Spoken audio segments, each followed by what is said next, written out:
And it is the Horror Guys once again. Hello, I'm Kevin. I'm Brian. We're going to talk about horror movies, aren't we?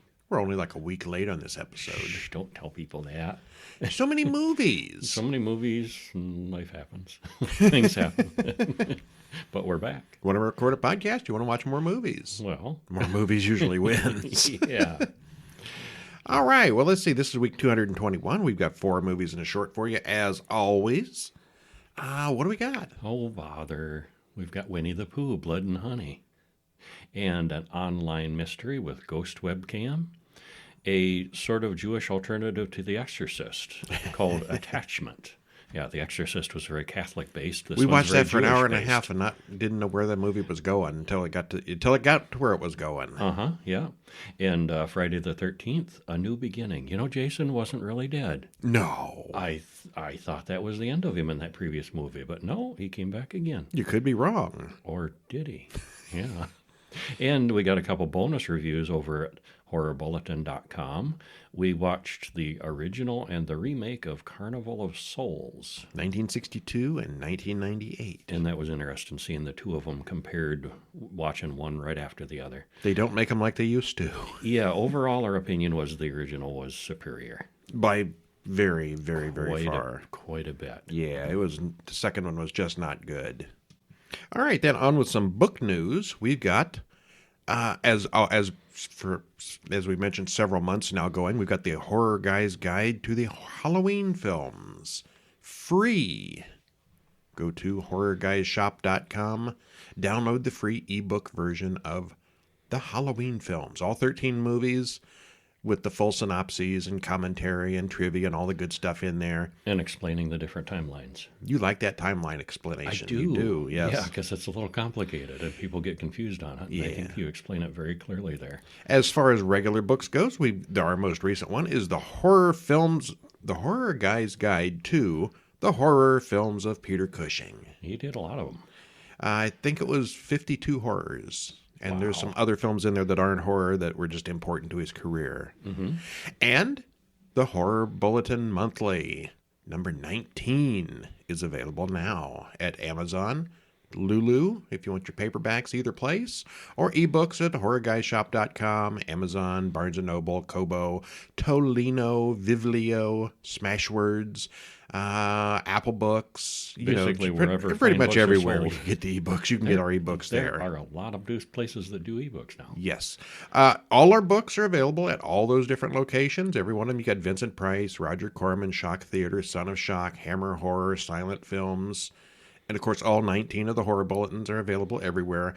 The only one that is not available everywhere is the Halloween films, and that's exclusive with Horror Guys Shop because it's just an ebook. And every time you buy an ebook at one of those other places, you're sticking it to the man. You're not buying it from Amazon. See, so take some extra pleasure. Some people really have it out against Amazon. But some people really do. You don't have to go with Amazon. Yeah, there's alternatives for these. Yeah. Some people, though, they shop from Amazon like Winnie the Pooh loves his honey.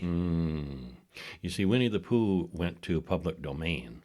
The Disney version is Disney's images and everything is still copyrighted because they have their version. But the story itself of Winnie the Pooh, if you want to make a Winnie the Pooh story or movie or whatever, now's your chance. The story and the characters are free to use. Just don't use the imagery from the cartoons. Yes, Winnie the Pooh, Blood and Honey, 2023, which was directed by Rise Frake Waterfield, also written by him and A.A. Milne. A.A. Milne is the guy who actually invented Winnie the Pooh. So he had nothing to do with the movie. Mm-hmm. But he's rolling over in his grave, inspired by characters based on A.A. Milne. Stars Nikolai Leon, Maria Taylor, and Craig David Dowsett. Runtime is 1 hour and 24 minutes. Trailer in the show notes. And this was one sick flick.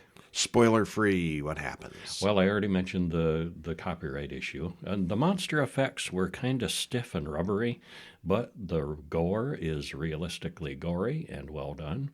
And despite our expectations, because we were expecting a hot mess, this was actually kind of entertaining. Surprisingly review entertaining. That you read trashes this as being cheap garbage. People are really ripping all the reviews are just tearing this one I think there's too much harshness out there. I think it was better than most people are letting on. Yeah, It I thought wasn't. so. It wasn't great. Not It was very great, by the no. numbers, but it was perfectly fine. If you want to watch a good slasher movie, this will do. And plus, it's got the fun twist to who And the it's characters are. just weird. Yeah. So what happens then? So overall, thumbs up from both of us on this one. Yeah. And you may not hear that from anyone else. The exclusive positive Winnie the Pooh review. Yeah. All right, well, I'm not going to spoil the entire thing, but we get an animated introduction of how Christopher Robin ran into a bunch of half-breed abominations in the woods. So right off the bat, we're getting a little bit of a biased storytelling here. A little bit. Those half-breed abominations. He befriended them all and brought them food. They become great friends, but eventually Christopher grew up and left to attend college and become a doctor. The mutant animals were left alone to fend for themselves, and they nearly starved. They ate Eeyore out of desperation. Oh, no. Oh, no. They they learned to hate all the things human, especially Christopher Robin, who abandoned them. They renounced their humanity, swearing never to talk again and to revert to their animal roots. All right, and that's basically the premise of the movie. This is not even the story. We're not even into the credits yet. Mm-hmm. We cut to the modern day. Christopher Robin is showing the 100-acre wood to his fiancée, Mary. She doesn't believe his old stories. He must have been a very lonely child who imagined Pooh and his friends. She's only come along to support him, and they walk for hours looking for these mysterious creatures. Well, they reach the place, but it's changed. She's terrified, but he swears they aren't in any danger. They go into the creepy old playhouse and find a defaced photo of Christopher. They hide as something large walks into the room. They stay under the bed and wait for the thing to fall asleep before sneaking outside. Suddenly, a man-sized pig monster grabs Mary and kills her as Christopher screams, "Piglet, no!" Piglet, no. Don't kill her. Piglet and Pooh close in on either side of Christopher as he apologizes for leaving them alone. They then cook and eat Mary while dragging off Christopher Robin as their prisoner. Credits roll as we get reports of mutilated bodies and monsters in the woods. There are blurry photos in the newspaper as they call Pooh the Bigfoot of 100-acre woods. And that's just up to the credits. Yeah, what a beginning. Okay, so we cut to Maria, who's talking to her therapist. She's still traumatized by memories of a stalker. The therapist says getting away from the city would be a great help for her. So on her way to her retreat, she stops at a creepy old gas station. She and her 4 friends all arrive at their rental house and put their phones in a box so they can get away from all the tech. Don't ever do that. This seems to be a modern trope with movies. Anywhere where cell phones would get you out of the trouble, everybody puts them in a box. They've got to find a way to, have people without their phones, can't have them call in for 911. Or set it in the past. Yeah. Well, Tina tries to call them from the road because she got lost.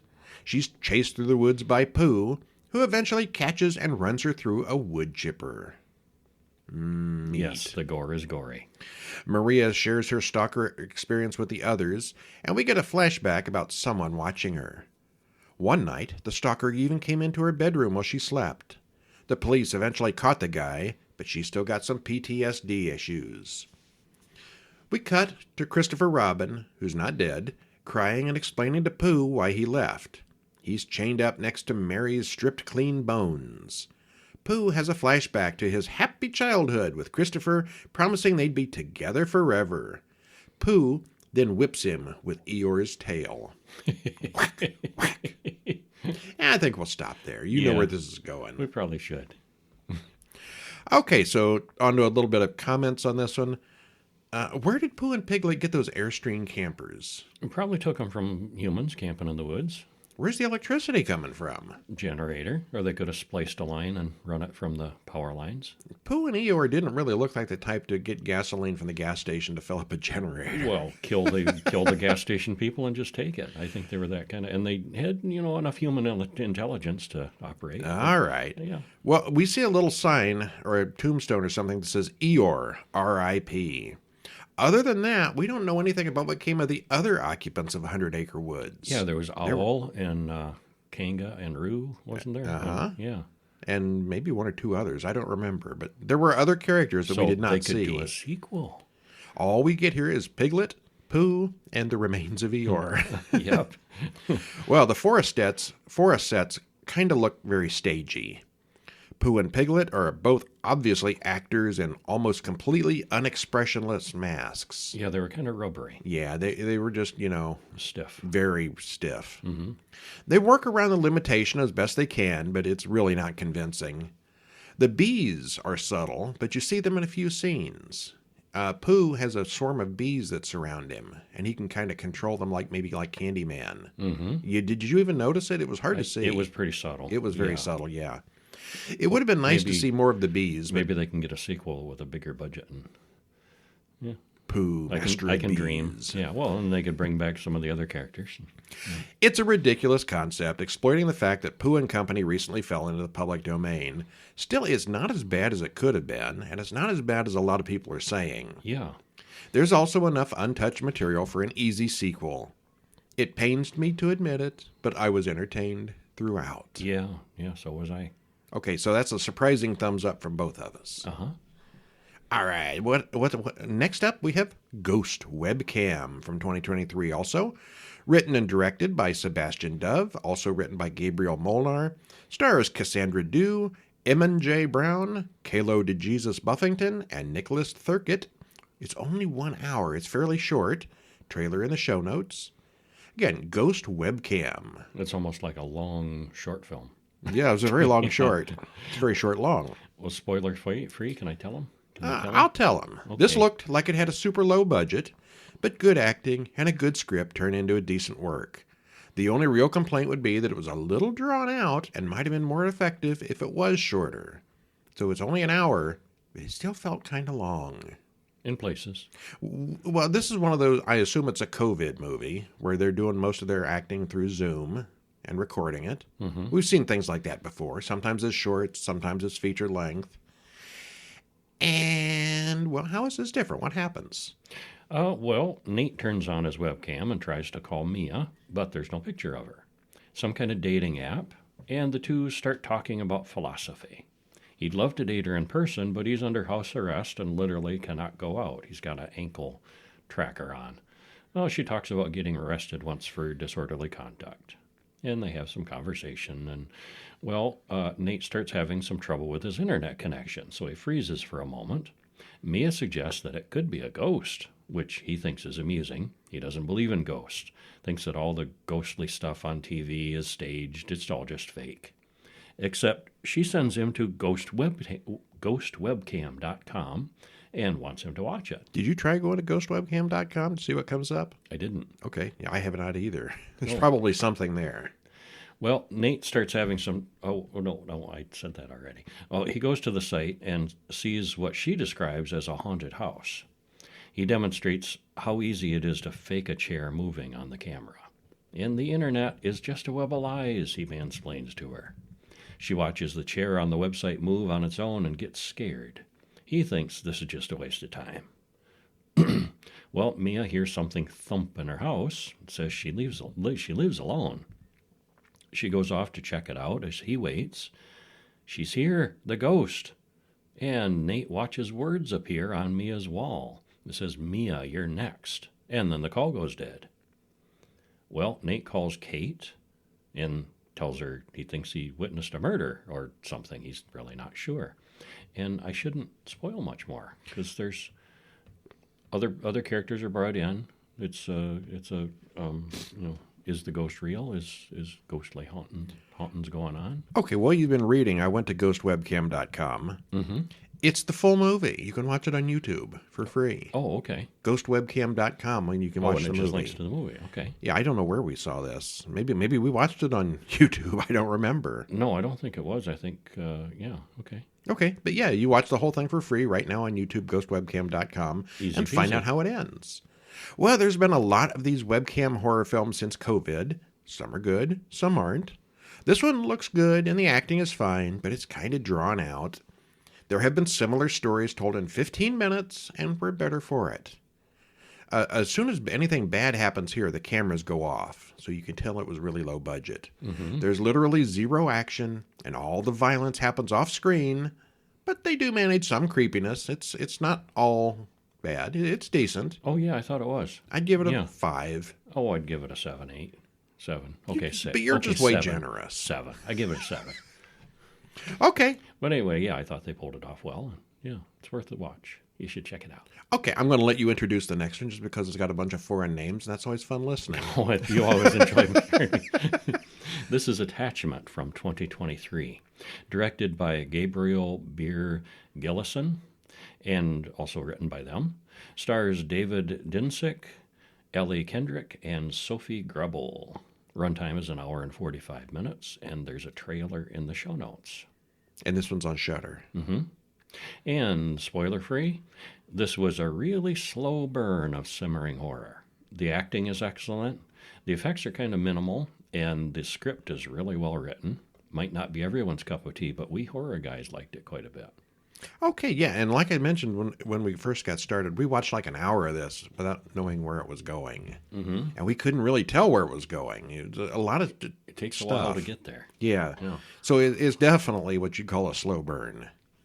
But this was kind of interesting because it's very Jewish, very devoutly Jewish. A lot of Jewish religion and lore, and that was interesting. Well, a woman dressed like an elf runs into a customer at a bookstore. The elf is late for work. She is Elf Princess Carla, here to read a story to a bunch of children. There's a mix-up of the books, and Maya ends up asking Leah to go out for a drink afterwards. Maya is a Danish actress who doesn't work anymore except for the occasional elf gigs.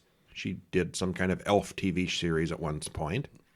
And Leah is just staying there temporarily. They talk for hours and end up kissing. Things escalate, and Maya learns that Leah walks in her sleep. Leah is going home to her mother tomorrow and has to leave soon. She changes her mind and decides to extend her stay with Maya. For quite a while, Leah ignores phone calls from her mother, but then she starts having weird seizures. Maya accidentally breaks Leah's leg while trying to keep her from hurting herself during one of these seizures. She volunteers to go back to London with Leah. Leah's mother, Chana, is there waiting for them. She's a cranky, overbearing, Jewish mother stereotype. You've seen Jewish mothers on TV. This is exactly that. Mm-hmm. Extremely devout. She's an odd woman, and Maya is a little confused by all the over-the-top Jewish stuff. I mean, you've got Jewish stuff, and then you've got crazy. And this is maybe a little over the top. Well, and I think anybody from any religion can be that way. Oh, yeah, But, absolutely. Yeah, she's a little over the top about it. Well, Chana gives Maya an amethyst necklace for good luck. In the middle of the night, Maya wakes up to find a candle burning in their bedroom, so she blows it out. After she goes back to bed, it relights. In the morning, Chana wants to give Leah a massage and asks Maya to go for a walk or something. Maya goes out and finds that she's in a very Jewish neighborhood. She goes to a bookstore, and Lev, the man inside, says that her necklace is there to ward off demons. Meanwhile, Leah and her mother argue about soup. It's quite an argument. Yeah, it was. That night, the candle does its thing again, and Maya hears footsteps from somewhere. Well, and the soup thing was actually, I thought, kind of darkly comical, too, because she's, made this bowl of soup for her sick daughter, and the daughter's saying, well, she should have some, too. And like, no, she only made one bowl. Like, literally, she made soup from scratch, chicken soup, one bowl of chicken soup. Not enough. I think she probably made plenty of soup. She just didn't want to give the guest some because she's being rude. It could have been, yeah. But we don't know. Or it could have been, some magic in it. Well, Maya talks to Lev again, and he explains about the Kabbalah to her. He talks about the Dybbuk, the tortured soul of someone who died. The Dybbuk possesses the body of the living, and the only way to get rid of one is to find out what it wants. It turns out that Lev is Leah's uncle, and Lev wants Chana to tell Maya the truth, but they argue about it in Yiddish, so Maya has no idea what they're talking about.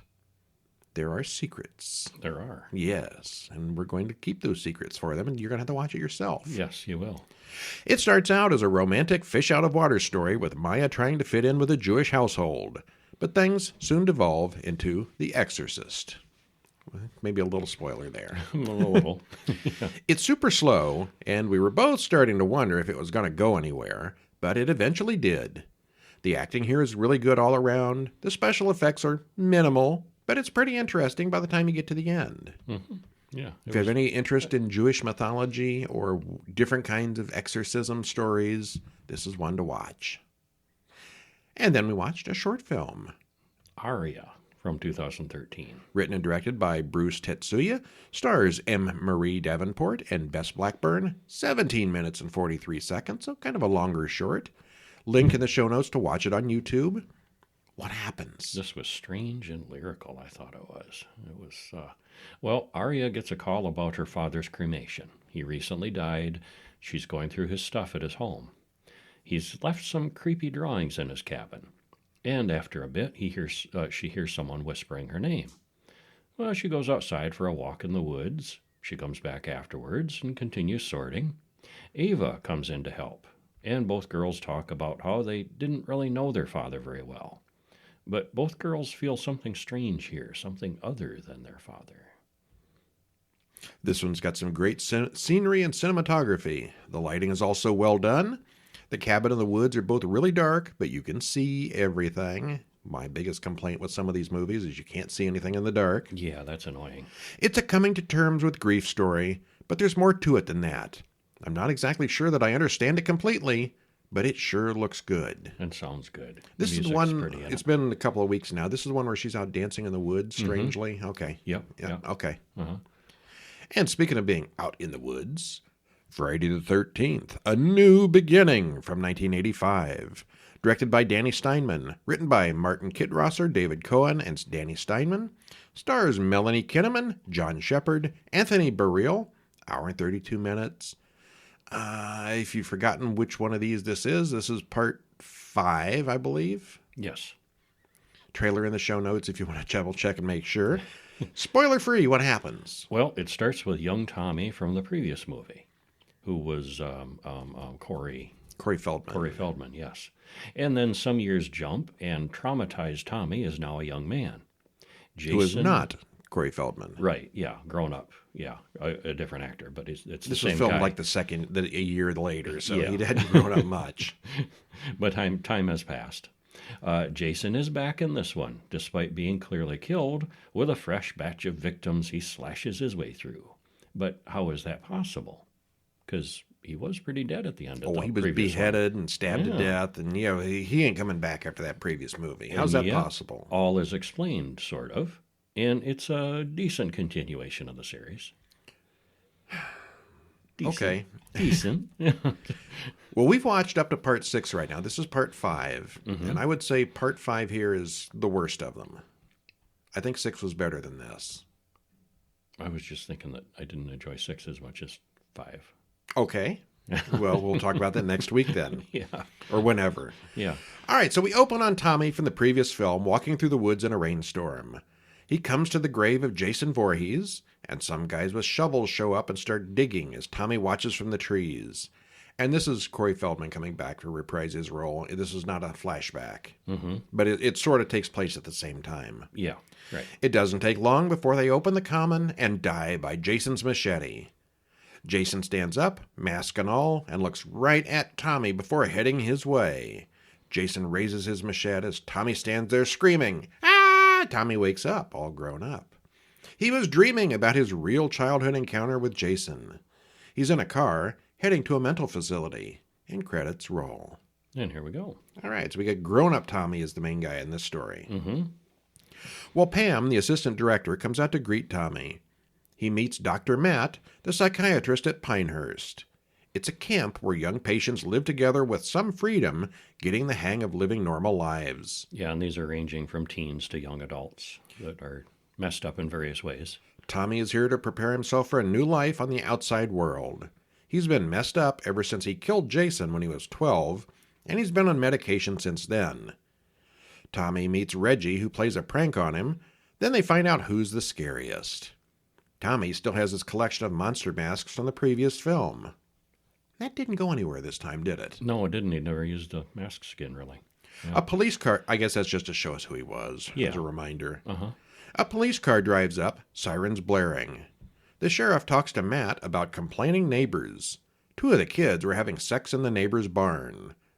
Ethel, the neighbor, rides up on her motorcycle, and she throws a tantrum about the trespassing. No sex in my barn. You kids get off my lawn. Yeah. Basically, that's what it is. Well, the fat kid Joey comes out of the house and talks to two girls working on laundry. He gets chocolate on their clean blankets, and they shoo him away. Instead, he goes over and pesters Vic, who's angrily chopping wood. Vic is not in a social mood and kills Joey with the axe. Whoa. That came out of nowhere. Yeah, it did. That was kind That's of what shocking. Joey thought. Yeah. Roy, the ambulance attendant, looks visibly upset at the condition of Joey's body when the police arrive. Pete and Vinny's car breaks down not far from Pinehurst, and Vinny gets stabbed in the mouth with a lit road flare, and Pete gets his throat cut. Tommy wakes up after having more Jason-based nightmares, and the breakfast table is unusually quiet since one of the kids was killed. Eddie jumps out wearing a mask, and Tommy gives him a thorough pounding.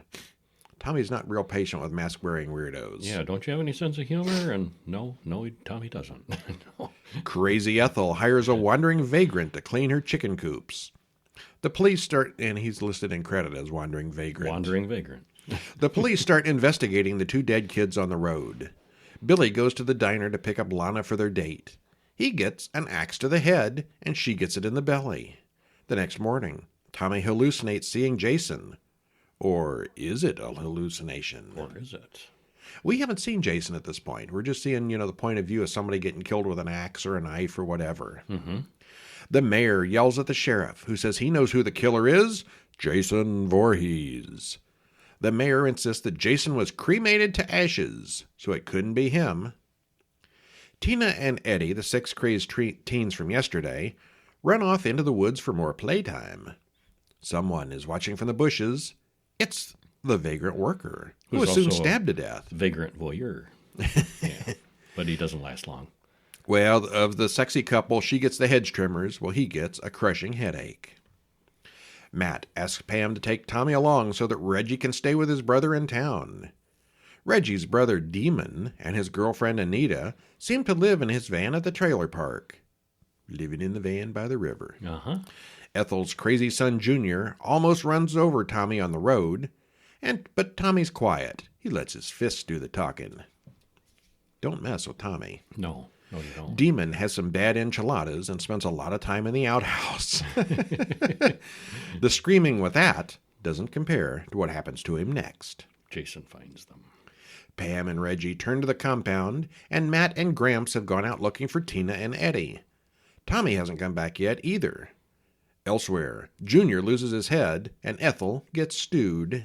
Yeah, I don't know if we previously mentioned Gramps. He's like the cook and carekeeper, and he's kind of a very small part. Very small. He's part. Reggie's grandfather, and that's why Reggie's there. He's not crazy. He's just there to help because his grandfather works there. Oh, okay. I didn't catch that. Reggie's not a patient. Oh, I thought Reggie was a patient too. I don't think so. Oh, okay. I think he just stays with his grandpa who works there. Okay. He's too young to be a patient. It's more for older kids. Okay. Duke and Robin are killed in their rooms, as is Violet. Reggie goes upstairs to look for Tommy and finds all the bodies. Pam is right behind him, and she sees him too. Suddenly, Jason breaks in the door, and we see his hockey mask and machete for the first time. It's really him. All these deaths, and we weren't sure. Now we are. Couldn't be his mother again, could it? No. No. They run to the road and find the ambulance there with the dead driver inside. Pam finds Matt in the woods, nailed to a tree. Gramps' corpse comes flying in through a window. She runs back outside.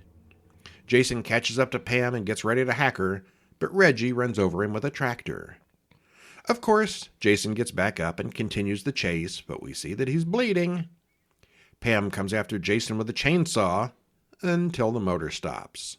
It's one of those badass scenes where she kicks open the door with a chainsaw. I'm going to get you. And it stalls. Yeah. No, that's Got not to check good. the gas. Tommy returns and has a face-off with Jason. He thinks it's a hallucination until he gets slashed, and then he stabs Jason in the leg. They all climb up to the balcony in the barn. Jason and Pam do a little dance in front of the open window until Jason falls out and is impaled on some kind of spiky machine down there. Yeah, he's really dead this time. But wait, is that a latex mask on him that split open, showing that he was someone in disguise? Yes. He would have got away with it, too, if it wasn't for those pesky kids. It wasn't really Jason. No. Everyone goes to the hospital. The sheriff comes out to talk to Pam. Joey, the kid who was axed to death early in the film, was the secret son of Roy, the ambulance attendant. When Joey was killed, Roy snapped and decided to get revenge on everyone and used the Jason thing to cover up his murders. Pam goes to see Tommy, but he stabs her with a machete. No, that was a dream. Tommy wakes up that night in the hospital and sees Jason in his room, but when Jason fades away, Tommy takes a hockey mask out of his drawer, puts it on, and kills Pam for real. Or did he? There's a new Jason in town. A new beginning, as they say.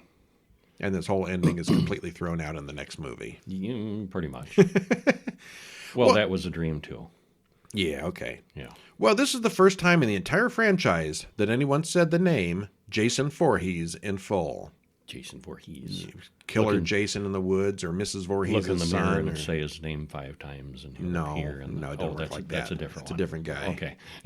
We never see Jason or his hockey mask except for Tommy's hallucinations until the final battle. The killer could literally have been anyone. It's down to the last 15 minutes before we see that Jason is the killer in his mask and everything. Even then, it's not really.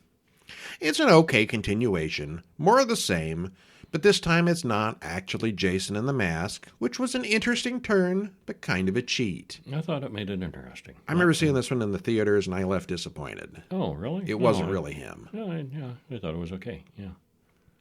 Okay, and that's it for today. But over at HorrorBulletin.com, you can read up on the 1962 version of Carnival of Souls. A slow and ominous movie, giving the reviewer an unsettled feeling even when seemingly normal things are happening. What's really happening finally becomes clear, and we would call it a classic that all horror fans should give a try. Yeah, I would recommend the original, and I would not recommend the remake. 1998 Carnival of Souls has the same framework as the original, but with substantial changes, and they're not an improvement. The original should be considered a classic. This one is garbage. It's okay at best. Harsh. Yeah, it's bad. It's just, compared to the original, it's just not good. Well, compared to the original, it's not good, but I wouldn't call it garbage. These people worked hard. They made a movie. They could have called it something completely different, and They it would have been could have. fine. But Yeah, they association could have, with the original is not good. Yeah, it's not good. But Okay, so check us out over at HorrorGuys.com, where you can read the reviews, HorrorBulletin.com to get the reviews in your mailbox, Horror Guys Shop to get books, paperback books or ebooks, either one. And tune back in here next week for more podcast. Candyman. No, not next week. Not next week? It's coming further along. Oh, we've watched them. We watched all the Candyman movies. We just recently did, but that's not next week. He's still in my mind. Let's see, what do we got next week? Next week we will have Cocaine Bear. Oh, yeah. The Flesh Eaters, Skinwalkers, and Colossus, the Forbin Project. Okay. A wild array of stuff there. Yeah. All right. Well, I'm Brian. And I'm Kevin. And we'll see you next week. See ya.